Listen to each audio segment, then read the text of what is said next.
Hey, what's up, guys? Welcome back to MajorHype. I'm your host, Maxwell, where every single day I do a show Monday through Friday about real estate, entrepreneurship, and money. And today's no different. We're live from Jamaica, so let's get started.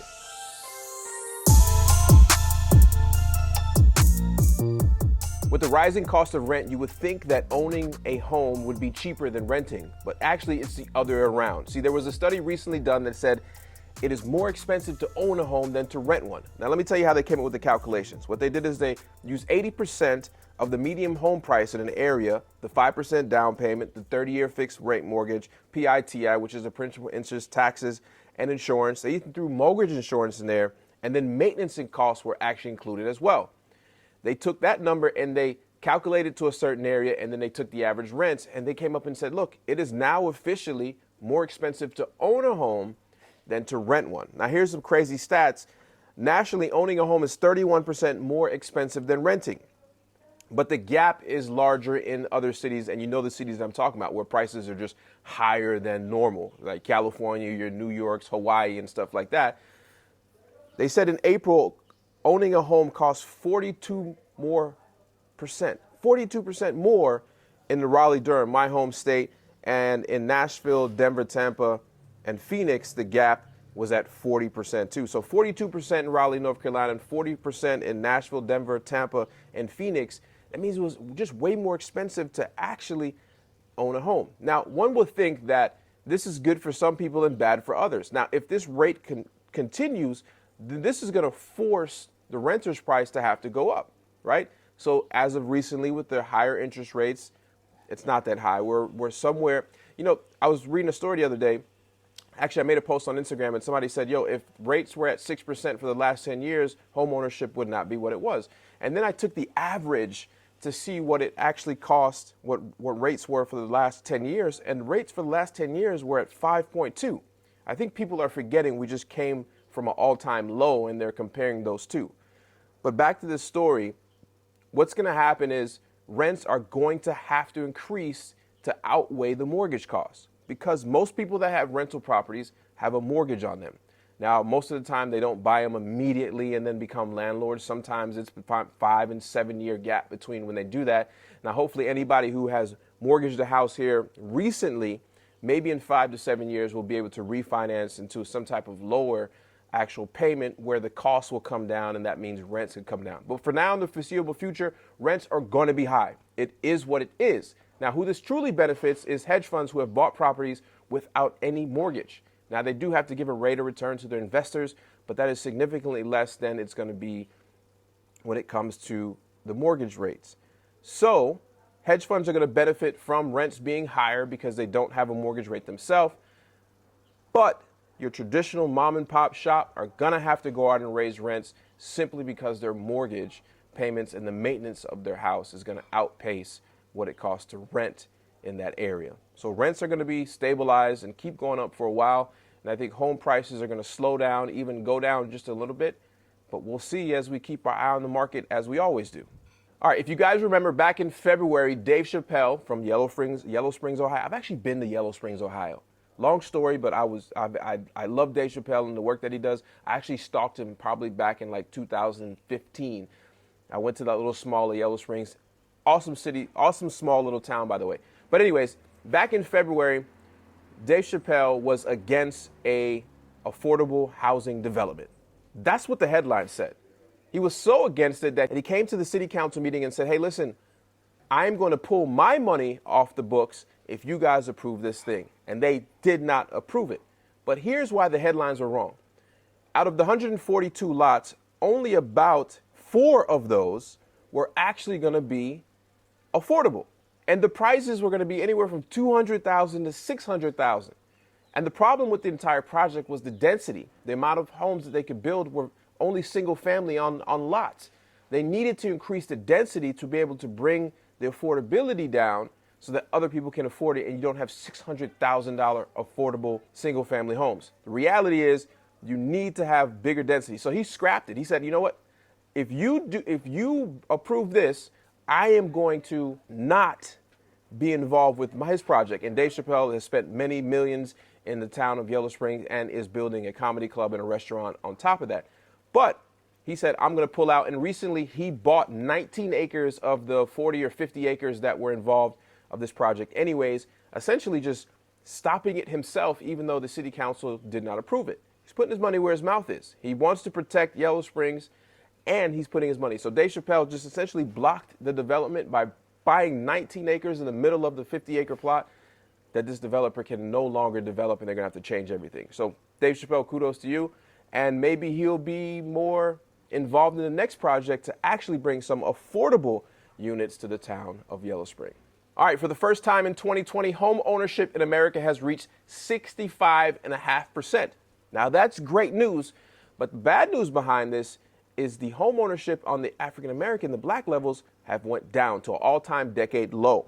Black home ownership is down from a decade to 43.4%. Now that's 30% behind white home ownership in America. Got to fix that gap, and we need good programs and good solutions on how to fix that. Now the Hispanics have reached 50% for the first time ever, and while the Asian home ownership is to 61.7%. Now, affording housability and low inventories have made it harder for buyers to become homeowners, especially for black Americans, right? So home ownership is the #1 source of most Americans' wealth, right? I recently went to go buy a property and watch this video. Happy Monday, back in the office after a trip to Mexico. So check this out. Here's why it's very important that we actually go out and purchase and buy property. I mean, purchase and keep it. Watch this. All right, so my paralegal who is in the office is doing a title search on a property that I am purchasing. It says no lot nor any part therefore shall be leased, sold, or otherwise disposed of to any person other than the Caucasian race, and no person other than the Caucasian race can occupy the said premises except as a servant of the owner or occupant of said premises. So this right here was 1938. That ain't that long ago. 1938. This was in the deed of the property. The deed. Let that sink in. So I'm keeping this one. We're going to throw some parties. Yeah, that deed was written in 1938 and wasn't abolished until the Fair Housing Act of 1968. So think about that. And there's a book called Color of Law that everyone needs to read. I don't care if you're black, white, Hispanic, or Asian. You need to read this just to understand what the fabric and the systematic ways that stopped homeownership from black Americans. Now, listen to this. Black households have more student loan debt than any other households ever. Black households are also have the highest rejection rate when it comes to mortgage applications, black and Hispanics. They say half of black renters' households spend more than 30% of their income on rent. And if you remember from a story before, that Fannie Mae and Freddie Mac are finally going to put those rent payments and the history of those rent payments into their credit so they can now afford. Because remember, paying years and years of rent never establishes you in the community and gives you the opportunity to own something. We all seen how recently over the last decade, home prices have appreciated dramatically. You know, when they say most millionaires are involved in real estate, they're really talking about most millionaires are made from real estate because of their single family home that they own. Yes, once they become wealthy, then they start investing in other real estate, but most millionaires are created because of the equity that they actually have in their home. Now, here's the shocking part. 28% of black Americans spend 50% of their income to pay rent. Now, the average is supposed to be 30% and below, but 28% of them spend at least 50% of their income on rent. This has to change. They have to move from renters to home ownership because it's important to be able to build wealth, period. It's very, very important. So what do we do about this? This is going to be home ownership counseling and other programs, and I think the government has to be involved even more. If you read the book Color of Law, you'll understand exactly what I mean, because they were completely on the opposite side before, so they got to do something dramatic and fast to be able to make up what history has entailed. So, U.S. government, even though I don't usually lean on you guys, you're going to have to do something that really fixes this problem, because the citizens itself can't fix it. You got to get involved. Go read that book, Color of Law. I'll leave the link below so you can check it out. Okay, business owners, entrepreneurs, this is a lesson for you guys.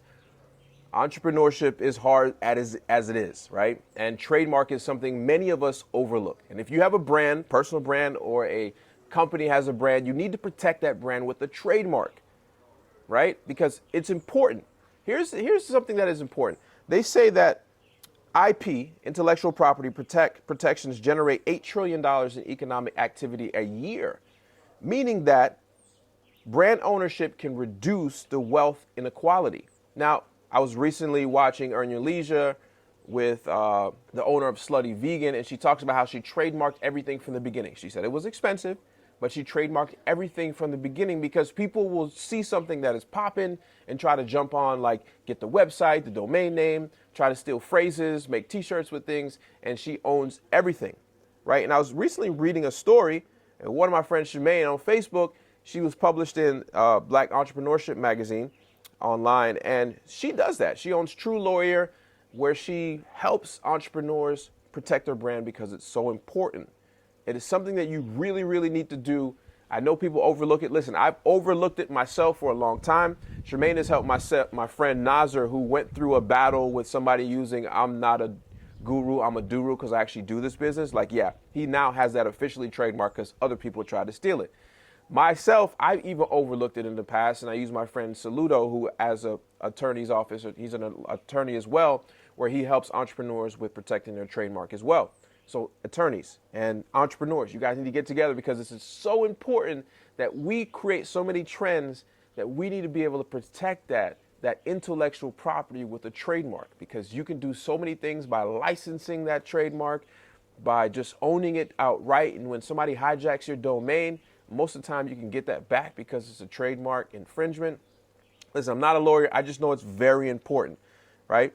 You got to do it right in the beginning. That's what the Pinky Cole said. She said you got to start in the very beginning with a trademark because everything from their recipes to their items and everything had to be trademarked. So do that, please. I learned the hard way, but I'm doing it. I've done it, and I'm going to keep trademarking every single thing I do. So if you got a personal brand or your company has a brand, you need to get a trademark. I'm getting off my soapbox now.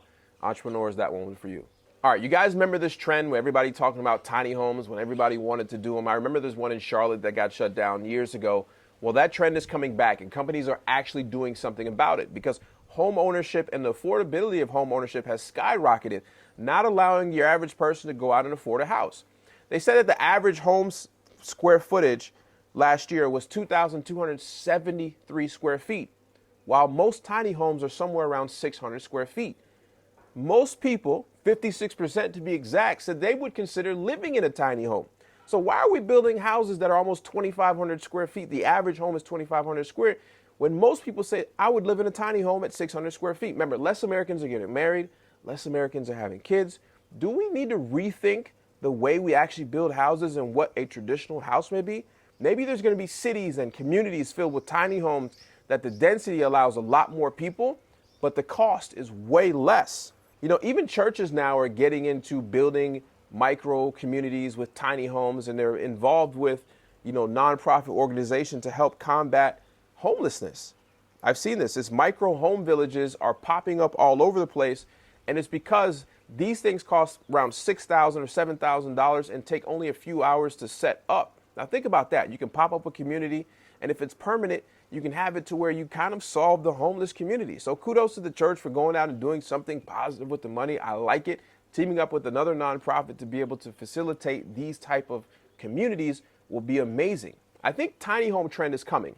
It's predicted to do around $6 billion by 2026, which is only in a few years. So I think as we see more people start to realize, as more empty nesters start to get away from these big houses, an empty nester is simply somebody who has had kids, lived in a 3-bedroom, 4-bedroom, 2-story home, and all the kids have left the nest. They no longer need that big property. So what happens? They're going to minimize their lifestyle and move into something that they actually need.